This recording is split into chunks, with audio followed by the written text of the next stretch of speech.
Hi, my name is Saharra Dixon, and I am a public health PhD student at the University of Massachusetts at Amherst. I am also one of the co-founders of the Imani BFRB Support Group, as well as an arts-based researcher and community-engaged theater artist.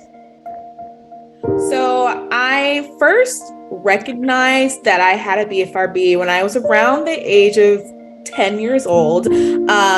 It was very isolating, the experience of just picking and pulling and feeling like I had to hide it from my family. And in my family, especially, mental health wasn't a topic of discussion typically. So that was also very alienating. And then also being one of the only Black folks in the schools that I was going into and learning in was definitely also very alienating. So as time went on, I decided that I had to kind of advocate for myself and kind of learn what is this thing that I've been doing.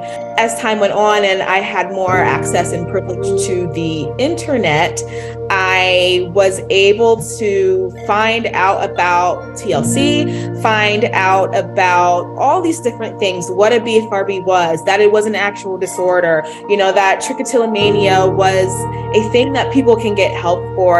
And it wasn't really until I went to college and even after that I was able to kind of get my diagnosis of having trichotillomania.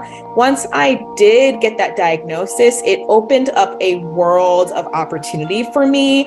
I started to notice that I needed to be in community with other people who had BFRBs. I wanted to have something in common with somebody. I wanted to see what was being done about the lack of knowledge around BFRBs and trichotillomania specifically. I wanted also to kind of garner more community as a community engaged worker. I wanted to garner more community around being Black with a BFRB. And so all of those things really led me to believe community is so important, especially when it comes to mental health and just being able to hold each other and share in experiences. Being able to, finally take the reins of my mental health really allowed me to make a plan for my life, figure out what it is that I exactly wanted to do and try to accomplish in this life. What is the impact that I wanted to have? And how can I use my own personal story to also enact change and vulnerability in others? And so I've always wanted to help people. I've always wanted to help people at a much larger scale. And public health seemed like just the right fit. I love public health. There's so much room for all these other health issues, and of course BFRBs for sure, and not just taking a clinical approach, but also taking a more public mental health approach to addressing them as well. And so it's just a way for me to kind of give back. I'm super interested in research and qualitative research especially. And it was just a really wonderful way to kind of be like, I'm here and I'm not going anywhere. And yes, I still, pull from time to time, but I kind of check in with my body and I use that as a tool to say, okay, maybe I should slow down in this realm of my life, or maybe I should pick up some things in this aspect of my life. So I use it as a point of checking in and kind of being more embodied with myself. And ultimately, at the end of the day, it's just something that I've learned to live with. And I am ultimately grateful for it at the end of the day. Really started the Imani BFRB Support Group because I saw that there was a lack of representation just around BFRB advocacy in general, but also supports that really help Black folks with BFRBs.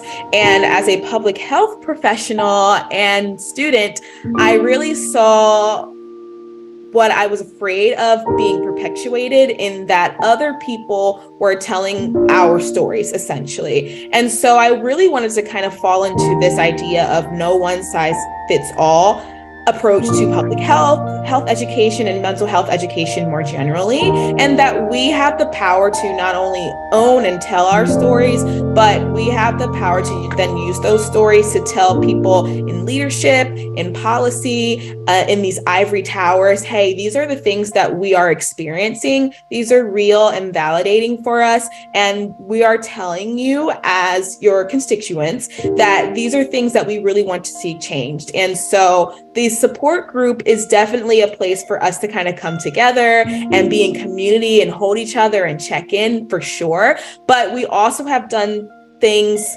like the I'm Picking Me project, where we actually did digital storytelling and counter narratives to really use that to really engage with TLC, for example, larger communities, and really get these stories out there so that we can be the experts of our own experiences. I would love to see more practitioners of color working with BFRBs, and so engaging with more practitioners of color, helping folks get more training around BFRBs, not only with BFRBs, but getting more training around working with folks who are coming from different backgrounds that isn't the norm or the main narrative. And ultimately just, having more spaces for people to just come together and vibe, for a lack of a better term. I've obviously really enjoyed my experiences with TLC, not only because they are really on the ground doing this work around BFRB advocacy and activism, but also just making space for people with BFRBs. And they aren't afraid to grow and learn. And I think that's so important, especially in 2022 in the political and social climate that we have stumbled upon and found ourselves. It's really rare to find a gem like TLC that really wants to do the work, to get the stories heard, to do the hard labor, and really be there for community. I've partnered with TLC numerous occasions, and every opportunity has been exceptional and great. And so I'm really excited to see what else TLC has to offer.